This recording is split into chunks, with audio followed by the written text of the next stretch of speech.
Awesome. Zach, thanks for being on the Co-Pilot podcast, brother. Yeah. Tell people who are listening just briefly what you do.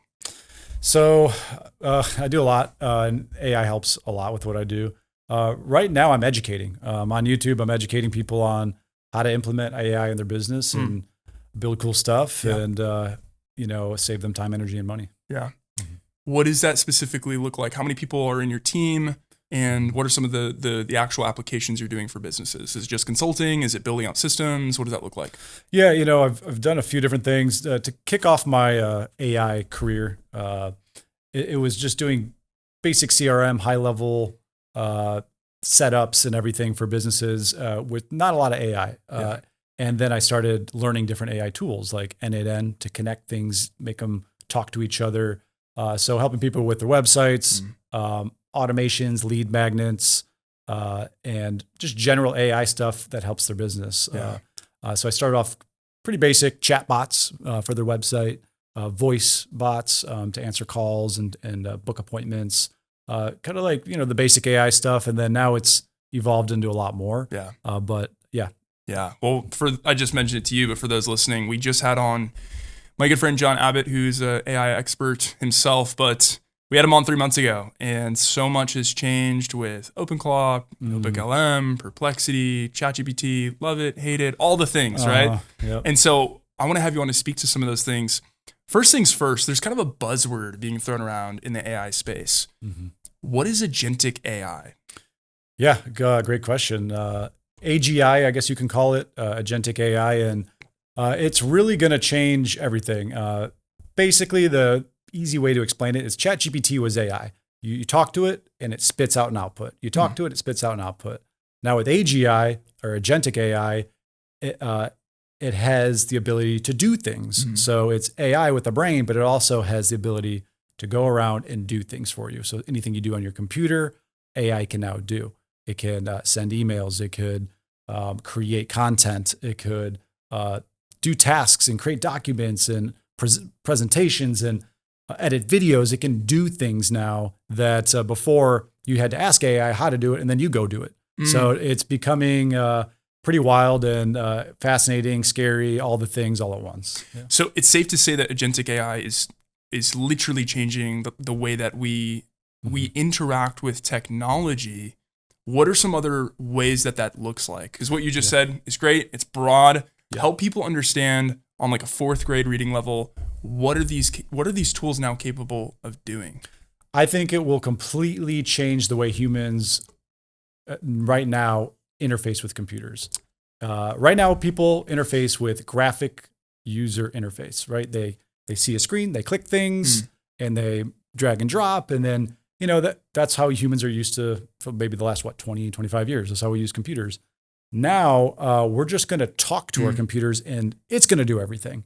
I think there'll still be a little space for video and photo. People like to see things, but when it comes to doing things on your computer, AI will do it. You just talk to it and tell it what you want, and it's smart enough to understand you, your goals, your work, that it'll go on your computer in the background and do it all for you. What's like an extreme example of that? Well, I'm glad you asked because I wanted to do something. If you're open to it, and have a little fun here. Yes. So I brought my phone. I interface with my AI agent, my agentic AI agent. His name is Max. I just named him for fun. Yeah. And I talked to him through Telegram. I connected him to OpenClaw, and I've trained him to build websites and apps because I love vibe coding. It's a term I don't know how to code at all. I have never learned a line of code, but I've coded hundreds of apps and websites and all sorts of cool things with AI. So let's think of an app idea, like a simple web app that would help your podcast. I guess I can ask you, what's something that you run into, maybe a tedious thing or something that would really benefit your podcast and help you make more of an impact and get your brand out there. Well, I can tell you right now, one of the things I want to improve with our podcast is thumbnails. Okay. And also just finding more research on ideas and topics for the guests that I have. Cool. So like one of the challenging things is we're interviewing so many different guests, AI and pastors and business owners and contractors and all kinds of different people. So it's like, how do I find find research that can just automatically spit out for me topic ideas for that particular episode, and also things that are even like going on right now, not just general things, but like what's happened within the last month that might be pertinent to that conversation. That's perfect. I already have the app idea for you. Okay. So what I'm going to do is open up Telegram. I have something called Whisper Flow where I just talk to text. Cool. So I can talk, it'll text it all out. It'll send it to my agent that's on my Mac Mini at home. He'll start coding it up and we'll check it later on in the podcast and Let's see do it, what we come up with. Okay. Hey, Max, can you build me a simple web app that is going to help Reese here with this podcast and do a little bit of research on each guest, create like a form where he can paste a URL, whether that's for Instagram or one of their social platforms or their websites. And then that way it can analyze it with AI. You can use my OpenAI API key to power it up. And it will analyze that potential guest and give a huge just relevant description of that guest, what they're about, what their website portrays. And then it will also compare it to current trends in the market or current trends with AI or in general. So he can, make sure to have relevant topics to talk about on the podcast and to bring up. Keep it simple, mobile friendly, easy to use, and send me the URL when you're done and host it on Vercel. I'm going to send that off. We'll let that cook, and we'll check it here maybe like 5-10 minutes and see what he comes up with. Dude, let's go, bro. Yeah. 5-10 minutes. We'll come back and check on that. In the meantime, another interesting thing is as things are changing in tech, and we're going to talk about humanoids a little bit later. That's a very extreme example.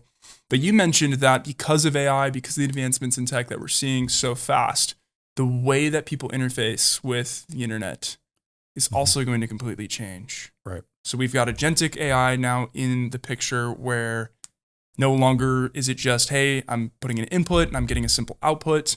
I'm getting an input and I'm getting it to actually go and perform tasks for me. What does that change about the way we interface with technology? I think we'll just be like talking to our devices more than we'll be staring at them, which I kind of think is a good thing, a cool thing, because I stare at my screen too much already. I got my blue light blockers. Yeah. It helps, but my girlfriend's always like, we can't just be on our computers all day and then watch TV at night. Like we got to like go out and do stuff. I'm like, you're right. And if I can complete the tasks I want to complete, I can still be creative and I can share my ideas, and then I can bring them to let my technology bring them to life and help shape them. I'm spending a lot less time on my screen, and things are happening a lot faster and my ideas are coming to life faster. So I think it's going to be less staring at screens and more, interfacing like this and just talking, which is, I think, overall beneficial in that sense. Yeah. I think it's cool. I think it's going to get weird when it's integrated into social contexts and that becomes socially normal. So you're out at dinner and somebody just pulls out their phone, and in the same way that now we might like look at an app, check an email, text or whatever, now people are literally just going to be talking to the things. And not just like in the way that we use Siri, but I mean, you literally are building an app as we speak because you just talk to your phone and you have certain applications set up. It's insane. Yeah. So I think it's going to get interesting. Does that scare you? Is it kind of cool? What are your thoughts? Yeah, I mean, it can go any direction, right? It's kind of a flip of a coin at this point, and it determines like how humans want to use these tools. I think AI is just a tool, like a hammer. And I explain to people like, a hammer's a tool. It can be used positively if I'm using it properly, I'm building a house that's providing shelter and it's valuable and it's a service. Or if I use it improperly, I smash my finger. Now I got a busted finger, or I threw it at someone, that's an improper use of that tool that leads to an outcome that humans probably don't want, more pain. So it's up to us, like how we want to leverage this tool. I want to leverage it for good. I want it to serve people, help business leaders and business owners, expand who they are, be able to make more of an impact, serve in any way they possibly can by outsourcing tasks that aren't serving them, that aren't like the most exciting, like the tedious, repetitive crap, and do stuff that's a lot more like in their zone of genius where they can really thrive in their strengths. And AI is doing the other stuff. So that's ideally how I want AI to be used, but everyone's got their own perspective and their own agendas with how they want to use the tool. And that could be scary because there's not a lot of people out there that have maybe nefarious agendas and things like that. But the way you combat that is people that have positive agendas, producing things, and AI is going to compete with AI in that sense. So I mean, you're right. Like it is intimidating. It's a different world. There's uncertainty, right? But we just have to navigate it with our best intentions and just be smart about it. And Charlie Kirk said he said something to the effect of, it would be great if we could lower the speed limit down to 15 miles an hour because we'd reduce the amount of accidents, from drunk drivers or distracted drivers or just people speeding in general. But we all determine and agree that having a faster, having a faster speed limit on the highway or on streets has an overall greater benefit than the negative. Yeah, and I think the same thing is true with just about anything. Yeah, including AI. Exactly. Yeah, that's really well said. I like that analogy. Yeah.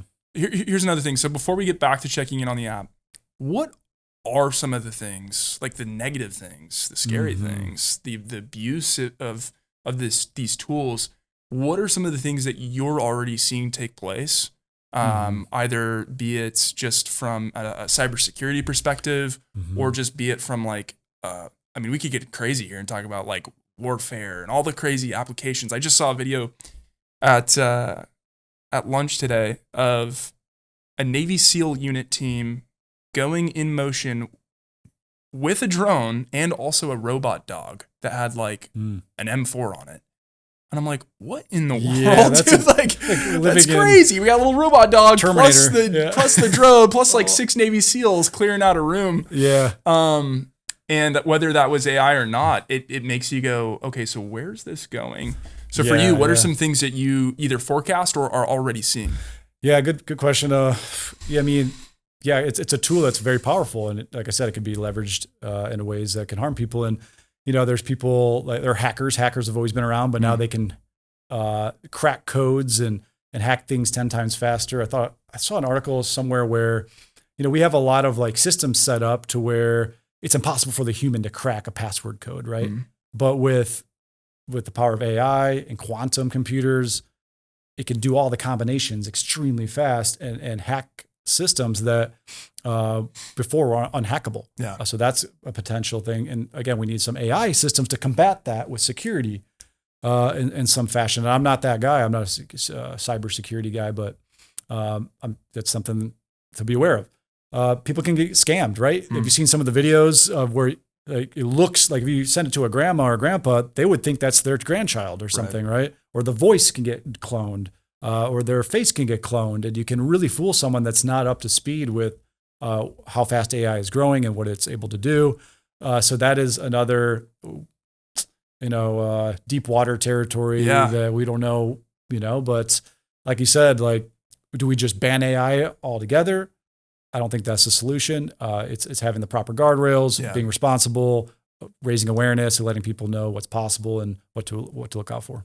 Yeah, I think there's nothing, I don't believe, and I could be wrong for saying this, I don't know that there's anything that like AI could do that we can't also find a solution for.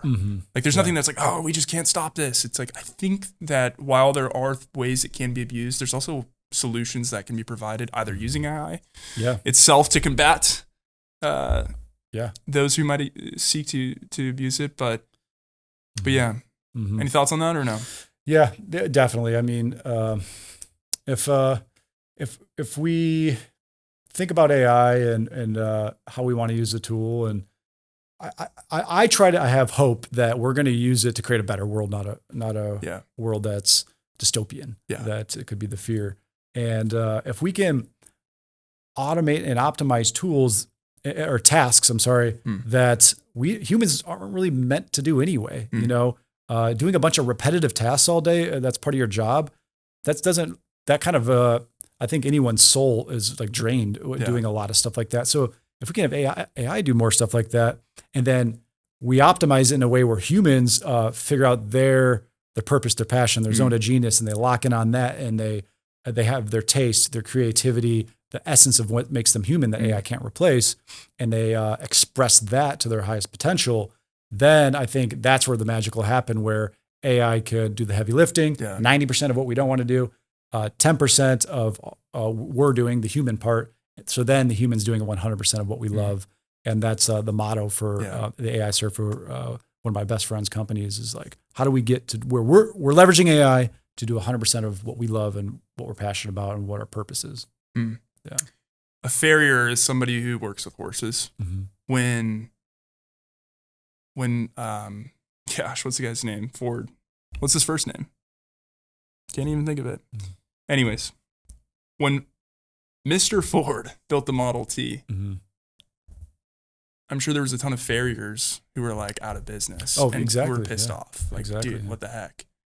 Whenever we see advancements in the marketplace or in technology, there's ultimately people who get displaced. Yeah. And there's this moral plea of, oh, this is terrible. And I look at AI and I'm like, none of us are entitled to like our jobs. And if the marketplace can find a way to increase profit, save time, whatever that will prevent you from being necessary in that particular space, then so be it. That's just how the marketplace has always worked. Yes. Yeah. And I love bringing up that kind of more ancient concept because, I mean, the same thing happened with the printing press. The same thing happened with just doing manual labor in factories. Like tractors, all sorts of things that took away jobs in the marketplace and or created new ones. Yes. And there was displacement, which I like that word.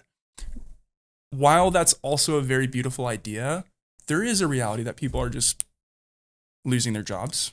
And where are you seeing AI replace the most jobs right now? Yeah, exactly. I think that's a great point, the displacement. And with AI, the displacement's probably happening faster than it did back then. So that's, I guess, where, the tension is. Right, because it is it's like overnight almost. Yeah, like, it's happening. It's like fast. But that's where you have to kind of rewire your mindset of like, okay, I did this the rest of my life, but now how can I adapt? What's the new job being created? The new thing I can learn, the new skill to adapt to the new changing marketplace and stay afloat and still add value. You got to ask yourself that question if you're in that position. Believe it or not, AI it seems to be taking a lot of cognitive jobs that were like high cognitive necessary jobs like coding, right? That used to be the irony. I know, and we're about to code something right now. I never funny, wrote a line of code in my life. I've always loved tech and software and wanted to build apps. When I was younger, I hired a developer to build an app and paid a ton of money and never really came out the way I wanted it to. But, I really loved apps. I didn't want to learn how to code, but now, so that could be a job, a programmer, accountants for sure. Like, I don't know, tax season's coming up. I kind of trust my AI to do my books, then it's getting to that point at least for sure. Yeah, getting close, and I know I have friends who have used AI fully for their books. So that's, it's up to you. But high cognitive designers, even when it comes to like, think about like YouTube thumbnails. Like people used to pay a lot of people to design beautiful things, and art. You wouldn't think artists would be threatened when it comes to work, but I would say it takes up a chunk of market share. With AI, can be very creative with some stuff for sure. So those are some of the jobs I'm seeing, along with a ton of others. Yeah. I think the thing I always thought with AI was that it was going to come after the low level, low skill, low education type of jobs. Yeah. But it's actually coming after everybody. Yeah. You know what I mean? The intellect, the person who went to school for 4 years to learn coding, like you said. And here's another one, even like doctors, dude. Like, I think there's going to be a time where you don't need to, like, you can do telehealth with an app. Yeah. Yeah. Seriously. And people are like, no. And I'm like, just wait. I think that's coming. So it's interesting to see where things are heading and to see that really, like, nobody's, what do you want to call it? It's interesting to see that AI doesn't discriminate based on the amount of education you do or don't have. So. Yeah, exactly. And there was a point I wanted to make about that is AI is not necessarily replacing people's jobs directly. It's going to replace people that don't learn AI. So it's people that understand AI, how to work with the tools, how to orchestrate the tools, are going to replace people that don't. So you can't ignore the tools anymore and the power and the leverage of it anymore, because some 13, 14-year-old is crushing it right now, learning all this techie AI stuff and is super valuable because of that. And you got to learn the skills, as much as you can. I know everyone's busy, you got lives, families, but just find some free time to tinker, mess around, learn how to orchestrate with these tools. And that's what I consider myself. I'm an AI orchestrator at this point. Yeah. I feel like I'm a conductor. I'm just like, all right, I know all these tools that I've experimented with, tinkered with. Now, how can I orchestrate and conduct them in a way to produce a valuable result for a business or the market in some fashion? And the more tools I learn, the more skills I learn, the more people I talk to and mastermind with, the better orchestrator I become, the more valuable I can become in the marketplace. That's good, dude. Mm-hmm. Let's do this. I'm going to grab another Waterloo. Let's pull up the app and just see where that's at. So we're going to take just a 60-second break. Cool. Come back here. So I want to be able to take anybody's URL. So I'll just take Zach's for an example. I'm going to copy his profile URL. I could do this for TikTok. I could do this for really any platform. And then I'm just going to drop this in here and say analyze guest. And now Zach calls it cooking. The app is cooking it is right now. Cooking. And so it's now doing what, Zach? It's scraping information. Yeah, it's a bunch of tools moving in the background, code, APIs, and it's just scouring the website or the profile, finding relevant information, summarizing it, and delivering it to you in an easy way to digest and understand as a podcast host to really, serve your next guest and know what to ask them and know what they're talking about, what's relevant, and finding trends as well. Yeah. That's super cool. So and it's fun because it even, the app that was built says it's titled Guest Scout. Yeah. We put in the URL and then here's all of the information that it's giving you. And obviously this is a little bit basic, but we did it in 4 or 5 minutes. It's templatized. It has a cool look to it. And we could even give this its own domain if we wanted to. Yeah, we could legit, I can have my agent connect any domain to it right now. He has my GoDaddy API. So if I have a domain already, he can connect it with the DNS. He can just connect it right up, or we can buy a new one, connect it, and we can make it better. It's version 1. Right. It's an MVP, minimal viable product. We can make it look better. We can make it do more in-depth research. We could make it just more valuable to you. That's sick. And I think the future is custom software. It's not so much like a templated stuff where everyone uses the same tools. It's build your own tools, build custom tools, whether it's for your friends, your family, maybe it's like a family meetup app or something, or it's just a simple habit tracker for yourself that has a user interface that you enjoy and you understand. Or it's just, it is a big platform that you're going to, have a ton of users on. You have that ability now, and you're not limited to knowing how to code. You can actually just talk to text, speak into existence, and have AI do the rest. Do you feel like we're going to start seeing 12-year-olds creating multi-million-dollar softwares? There already is people 13, 14, 15 that I see headlines, but just crushing it in AI, making thousands of dollars. Because they're vibe coding. They're vibe coding. There's one I saw, a 14-year-old just hired a 38-year-old or something for his company because he's growing and he's making money and his AI business is taking off. So that's never really been a thing before. Right. Someone that young hiring someone in the late 30s. Because people don't realize, and we just demonstrated it live on the podcast with you building the app, but literally you're talking to your phone now. It's not like you have to sit there and be a geek and know all the different stuff. It's you don't need to know that. AI can do that. So that's where we need to reshape what our skill sets are and what we need to focus on and how to best work with the tool, use the tool so we can, not do stuff that AI can already do and waste time. Let's be creative. I like it because it pushes me to be more in my creative zone and thinking and coming up with ideas and finding solutions to problems and then not having to go tinker for hours and hours and hours to solve them. I just talk to text, let the AI do the rest. Yeah. Dude, I love it. Speaking of kind of reshaping the way that we think about things, one of the things that is kind of taking the internet by storm are these humanoid bots. And there's this particular CEO who has it in his house now, doing dishes, doing laundry, walking around, and I don't even know, petting the dog or something. What are your thoughts on the humanoids? For me personally, it's never been a big interest of mine because I prefer human to human interactions. But I think it's cool in a way, because it's different and it's, it's just different. So that's what makes it cool.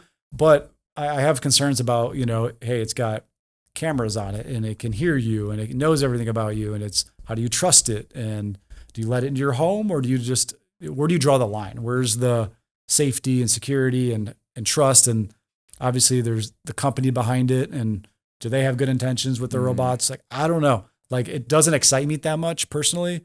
I think it's a cool concept, but I like just kind of like more of software in that world. Now, when you bring in robots and stuff to, who knows, like 3, 4, 5 years from now, robots can be walking among us. And what does that look like? Do we want that? I don't know. I don't know if I want that. But, it's hard to say where it's going to go.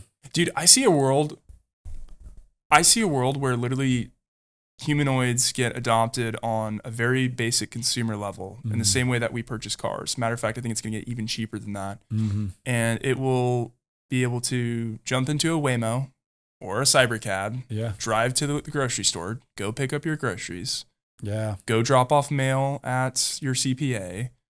That's crazy. Go to the store, go to the mall and buy you your favorite shoes, jump back in the Waymo, come back to your house, go do your dishes, go make your bed, you come home. All of the menial tasks in your life are completely done, dude. It's and again, I'm not for some of the things that might come with that, surveillance and privacy things that people are worried about. But at the same time, I do see many people who are taking a moral stance against it, caving to the benefits that it will provide them in their life, the convenience that it will provide them in their life. Yeah. Might be 10 years, might be 20, might be 30. Yeah. But bro, if right now, like, I'll be honest, right now I could buy the bot for 20 or 30 grand, finance it even, and I can come home to a freaking clean house. There's no, if my dog pees or poops on the floor, I don't have to come home to that, or just little things. I know. It's doing my laundry. It's doing all of my menial tasks. I would love that because I'd get an extra day back probably every week. True. Yeah. Yeah. And if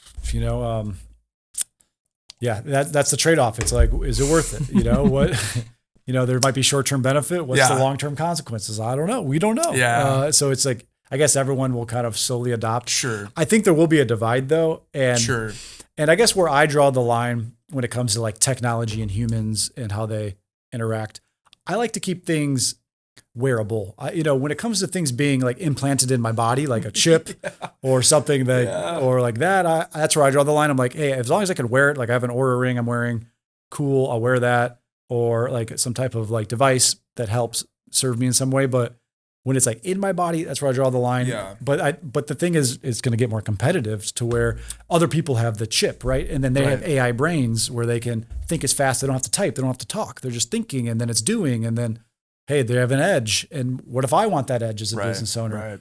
Do I have to succumb to that? My point is, there's probably going to be a divide of people that just go, hey, we're going to go out in the woods. We're going to go old school. We're going to start growing our own food, doing our own thing. Yeah, polar opposite. Yeah, total opposite versus like super techie and adopting it fully. And there's going to be some tension there. I don't know, a year, 2, 3, what that looks like, but it's inevitable. And, people will be divided on that. And we'll have to figure out what that looks like when we cross that bridge, I guess. Yeah. Yeah, dude, it is crazy. The other application that I think I saw is like with the humanoid stuff in particular is companies saying, we're introducing our new chief operating officer. Welcome Halo, or welcome something very techy, and it's like, hi everyone, I am excited to be here. I can already see a conference room with like 10 people looking at the far edge of the table where Halo is sitting, and Halo is way smarter than anybody in that room. And taking orders, literally. Like, all right, guys, so I just got input in real time that looks like our numbers are down over here. So I'm going to need Sally and Joe to go do X, Y, Z. And blah, blah, blah, blah. It's weird, man. Yeah. And that's going to literally happen. It's going to replace people. And it sounds so extreme, but it's just where things, I think, start inevitably. I mean, the internet sounded so extreme. And now we have them.